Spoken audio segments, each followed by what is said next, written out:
വസന്തങ്ങൾ പോയി എങ്ങോ ദൂരെ കണ്ണിൽ നിന്നും കാക്കപ്പൂവുകൾ പോയി അരിമുല്ലയിൽ നിന്നും തേനൊന്നും കിളിപ്പോയി നോവറിയും അതിൽ നീറും നീലാവികളായി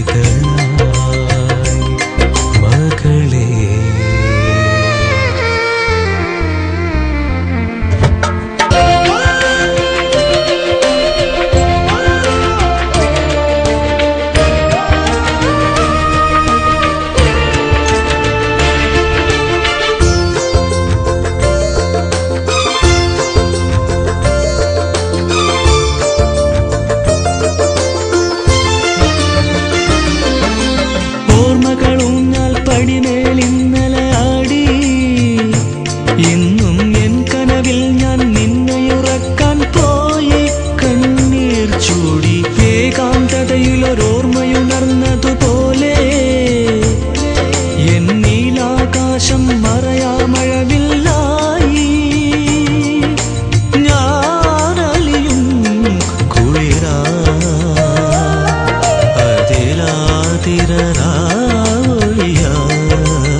അങ്ങനെ ആഗ്രഹിക്കുന്നതിൽ തെറ്റു പറയാനില്ലല്ലോ.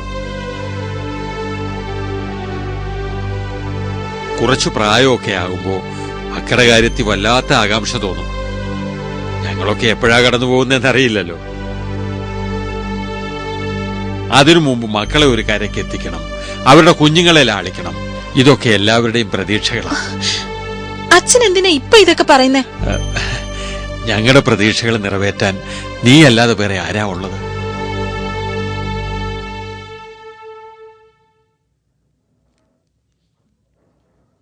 ദേ, നീ പോരുമ്പോ അച്ഛനൊരു വാക്ക് തന്നിരുന്നു.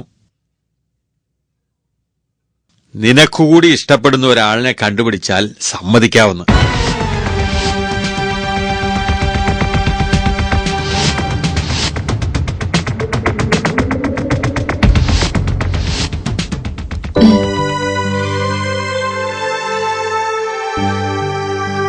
അച്ഛന്റെ മുത്തച്ഛന്റെയൊക്കെ മനസ്സ് എനിക്ക് മനസ്സിലാവുന്നുണ്ട്. പക്ഷെ അപ്പൊ എനിക്ക് അച്ഛനെ വിട്ടുപിരിയേണ്ടി വരില്ലേ? ഞാൻ ഇത്തിരി നാളുകൂടി അച്ഛന്റെ അപ്പൂട്ടിയായിട്ട് കഴിഞ്ഞോട്ടെ. ഇങ്ങനെ കഴിയാവല്ലോ. അതിന് പറ്റിയ ഒരാളെ അല്ലേ അച്ഛൻ നിനക്ക് വേണ്ടി കണ്ടുപിടിക്കൂ. മോള് അച്ഛനെ അനുസരിക്കില്ലേ? ദേ, അനുസരിക്കണം.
എന്തോന്നാടാ ചിന്തിച്ചോണ്ടിരിക്കുന്നേ?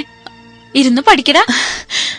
പഠിക്കായിരുന്നടി, പക്ഷെ ചില ചാപ്റ്റേഴ്സ് വരുമ്പോ ഇങ്ങനെ മനസ്സങ്ങ് വിരസാവും. അതാ ഈ ഫിലോസഫിയുടെ ഒരു കുഴപ്പം. നീ ആ കുഴപ്പം പരിഹരിച്ചിട്ട് കിടന്നാ മതി. ഞാൻ ഉറങ്ങാൻ പോവാ.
മോനെ ഡാ ദേ ഇതാരാ നോക്കി? കുറെ നേരായിട്ട് കിടന്ന് ബെല്ലടിക്കുന്നു.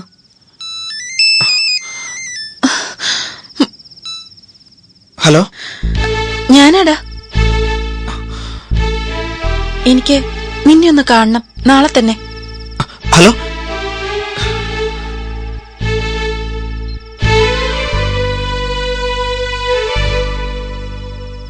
അപർണയായിരുന്നോ? അതെ. എന്താ ഈ അസമയത്ത്? അവൾക്ക് എന്നെ കാണണമെന്ന്. കാണുന്നുണ്ടോ നീ? കാണണം. എന്നിട്ട് ആളുകളെ കൊണ്ട് ഓരോന്ന് പറയിപ്പിക്കാൻ ഇടയുള്ള സാഹചര്യങ്ങൾ ഒഴിവാക്കണമെന്ന് അപ്പൂട്ടിയോട് പറയണം. അപ്പൂട്ടിയെ പറഞ്ഞ് മനസ്സിലാക്കേണ്ടത് നിന്റെ കടമയാ.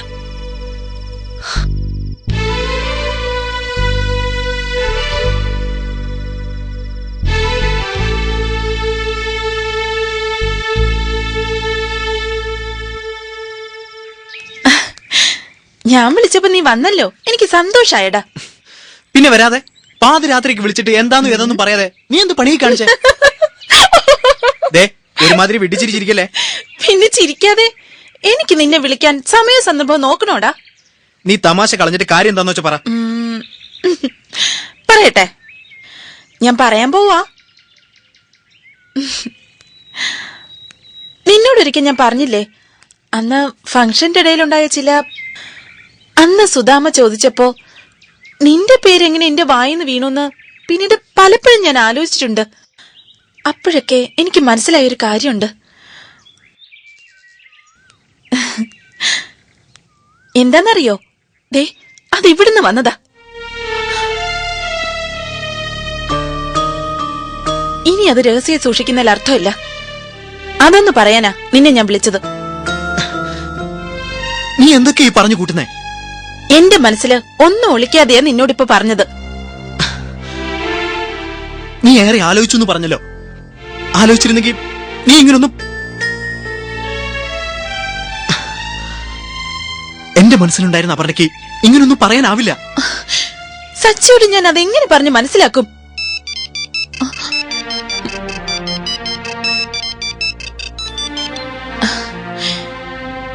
എനിക്കറിയാം നീ എന്താ പറയാൻ പോകുന്നെന്ന്.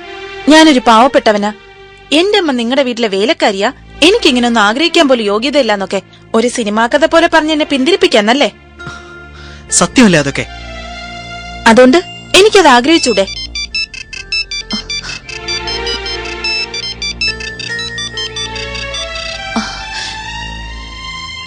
പണവും പ്രതാപമൊന്നുമല്ല മനസ്സിന് ഇഷ്ടപ്പെട്ട ആളിനൊപ്പം ജീവിക്കേണ്ടത്.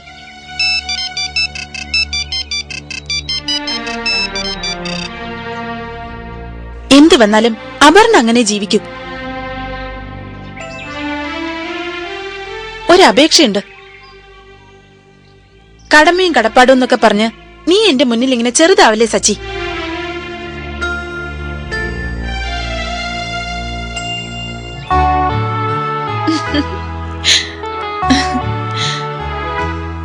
എനിക്കറിയാടാ നിനക്ക് എന്നെ ഇഷ്ടമാണെന്ന്. പക്ഷെ അത് തുറന്നു പറയാനുള്ള തന്റെ ഇടം നിനക്കില്ല. പോടാ.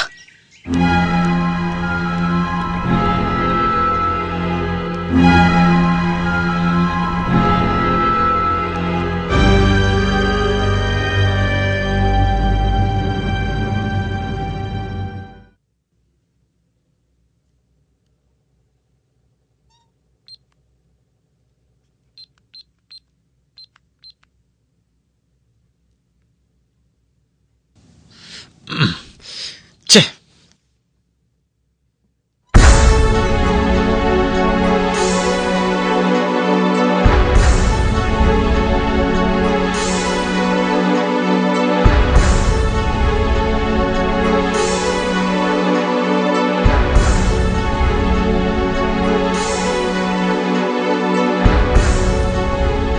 ഇതാ സാറ് പറഞ്ഞ ഫയല്.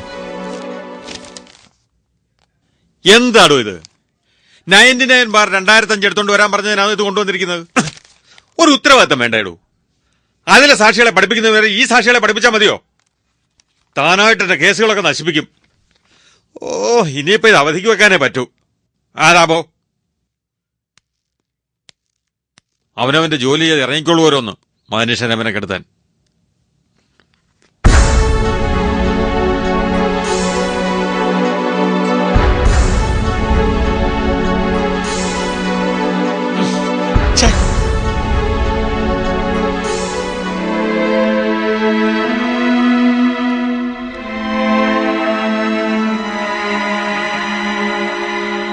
കഴിഞ്ഞതൊക്കെ കഴിഞ്ഞു. ഇനി അതൊന്നും മനസ്സിൽ വെച്ചേക്കണ്ട. ഞാൻ എന്താണ് ഇങ്ങനെ ഓരോന്ന് കേൾക്കുമ്പോ ആലോചിക്കാതെ എടുത്തു ചാടും.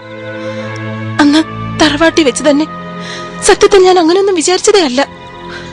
ഇപ്പതേ അച്ഛനോടും. അച്ഛന് വല്ലാതെ വേദനിച്ചിട്ടുണ്ടാവും.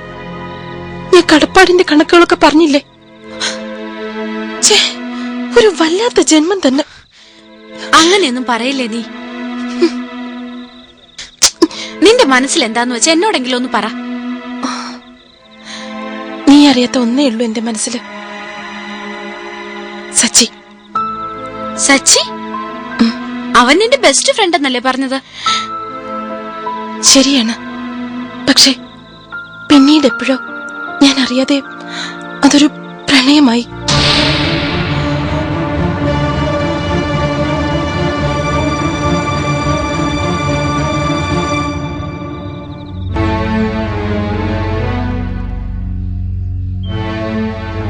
എന്നു തുടങ്ങി പുതിയ ശീലങ്ങളൊക്കെ?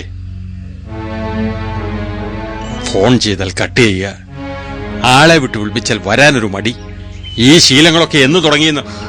അച്ഛൻ എന്തൊക്കെയാ പറയുന്നേ? എനിക്കൊന്നും മനസ്സിലാവുന്നില്ല. മനസ്സിലാവില്ല. മനസ്സിവിടാണെങ്കിലല്ലേ. എത്ര തവണയാ ഞാൻ ഫോൺ ചെയ്തത്? കട്ട് ചെയ്യുന്നു, പിന്നെ ഓഫ് ചെയ്ത് വെക്കുന്നു. എന്താ ഇതൊക്കെ? അത് ഞാൻ അറിയാതെ. അറിയാതെയോ? എന്റെ മരണവാർത്ത അറിയിക്കാനായിരുന്നു ആ വിളികളെങ്കിലോ? നിനക്ക് ഫിലോസഫി പഠിക്കണമെന്ന് പറഞ്ഞപ്പോ പഠിക്കാൻ അയച്ചതേ അതിൽ ഡോക്ടറേറ്റ് അടുത്ത് ഉദ്യോഗം ഭരിക്കാനൊന്നുമല്ല, മനസ്സിന് കുറച്ച് പക്വത വരട്ടെ എന്ന് കരുതിയ. എന്തു ഫലം? അല്ല, എന്നെ പറഞ്ഞാ മതി, ഞാനാ നിന്നെ ലാളിച്ച് വഷളാക്കിയത്. ഞാൻ അച്ഛനോട് പറഞ്ഞില്ലല്ലോ എന്നെ ലാളിക്കാൻ. നീ ഇത് പറയണം. കഷ്ടപ്പെട്ട് മക്കളെ വളർത്തുന്ന എല്ലാ അച്ഛനമ്മമാർക്കും ഇത് തന്നെയാണ് കിട്ടുന്നത്.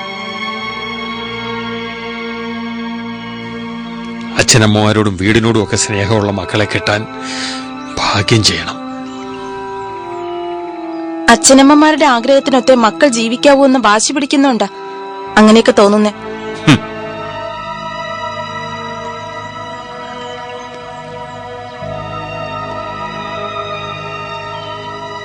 എന്റെ മോള് സ്വന്തം ഭാഗം ന്യായീകരിക്കുന്നിടത്തോളം വളർന്നു. പക്ഷേ ഈ അച്ഛന് കുറേയേറെ വർഷങ്ങളുടെ അനുഭവത്തിന്റെ കരുത്തുണ്ട്. അത് വെച്ചാണ് ഞാൻ എന്റെ മോളോട് പറഞ്ഞത്.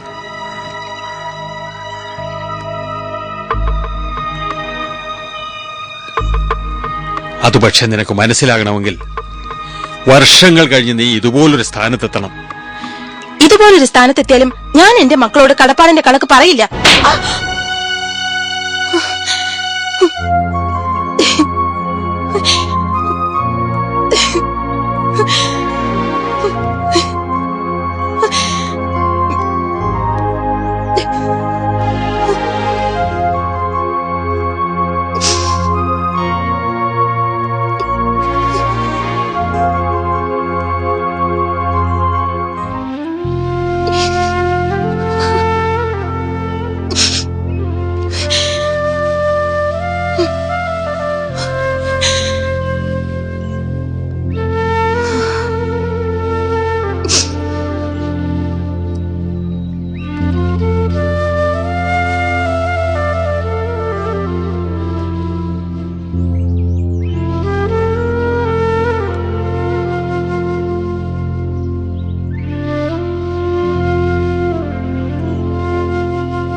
സച്ചി, ഏയ്, ഇതിലിത്ര ടെൻഷൻ അടിക്കാൻ ഒന്നുമില്ല. നിനക്കറിയില്ല ഫ്രാൻസി എന്റെ അവസ്ഥ. നിനക്കൊരിക്കലും അത് മനസ്സിലാവില്ല. എന്തു മനസ്സിലാക്കാൻ? ഒരു പെൺകുട്ടി നീ ഇല്ലാതെ അവൾക്ക് ജീവിക്കാൻ പറ്റില്ലെന്ന് പറയുന്നു. അതും നിന്നോടൊപ്പം കളിച്ചു വളർന്ന ഒരുവൾ. എസ് എന്ന് മൂളാൻ എന്താ ഇത്ര വിഷമം? വേറെ ഏതൊരു പെൺകുട്ടിയായിരുന്നെങ്കിലും ഞാൻ അപ്പോഴേ എസ് മൂളിയനെ. പക്ഷെ അപർണയോട് എസ് എന്ന് പറഞ്ഞ ഞാൻ നന്ദി കെട്ടവനായി. ഓ, വേണ്ടാത്ത കാര്യങ്ങൾക്ക് ഇത്ര സീരിയസ്നെസ് കൊടുക്കാതറാ. ഞാൻ നിന്നോട് പലപ്പോഴും പറഞ്ഞിട്ടുള്ളതല്ലേ എന്റെ ജീവിതത്തെ പറ്റി. ആ തറവാടിന്റെ സ്നേഹവും ദയയും മാത്ര ഈ സച്ചിയുടെ ജീവിതത്തിന്റെ ആണിക്കല്ല്. പിഴ മൂളിത്തീർക്കാൻ പറ്റാത്ത ഒരു കൈത്തെറ്റു പറ്റി എന്റെ അമ്മയ്ക്ക് മുമ്പിൽ ഒരു വഴിയേ ഉണ്ടായിരുന്നുള്ളൂ, ആത്മഹത്യ. പക്ഷേ പൂന്തോട്ടം തറവാടിന്റെ കാരുണ്യം അമ്മയെ ജീവിക്കാൻ പ്രേരിപ്പിച്ചു. പിഴച്ചവളെന്ന് മുദ്ര കുത്താതെ വീട്ടിലൊരു അംഗത്തെ പോലെ അവർ അമ്മയെ കരുതി. ആ വീടിന്റെ ഉൾമുറികളിൽ അപർണയുടെ അതേ സ്വാതന്ത്ര്യത്തോടെ ഓടിക്കളിച്ചാണ് ഞാനും വളർന്നത്. നീ ഇത് എത്ര തവണ പറഞ്ഞാലും ഇക്കാര്യത്തിലുള്ള എന്റെ അഭിപ്രായത്തിൽ മാറ്റമില്ല. നീ പറഞ്ഞതൊക്കെ ഞാൻ അംഗീകരിക്കുന്നു. അവർ നിനക്ക് സ്നേഹം തന്നു, നിന്നെ പഠിപ്പിച്ചു, MBA കാരനാക്കി. ആ ഒരു ഒറ്റ യോഗ്യത മതി നീ അപർണയ്ക്ക് ചേർന്ന ചെറുക്കനാവാൻ. എന്റെ അമ്മയുടെ കടപ്പാട് നിറഞ്ഞ മനസ്സിന് മുന്നിൽ എന്റെ ആഗ്രഹങ്ങളൊന്നുമല്ല ഫ്രാൻസി. അമ്മയോട് ഞാൻ സംസാരിക്കാം. മകന്റെ മനസ്സിന്റെ വേദന അമ്മയ്ക്ക് മനസ്സിലാവാതിരിക്കില്ല. വേണ്ട, ഞാൻ കാരണം എന്റെ അമ്മയ്ക്കൊരു തരംതാഴലുണ്ടാവരുത്. സച്ചി, നീ ചില സങ്കല്പങ്ങളിൽ കുടുങ്ങിക്കിടക്കുക. അതൊക്കെ കളഞ്ഞ് ജീവിതത്തിലേക്ക് ഇറങ്ങി വാടാ. ഒന്നും വേണ്ട ഫ്രാൻസി, കുറെ ദിവസത്തെ വേദന, പിന്നീട് അവളെല്ലാം മറന്നോളൂ.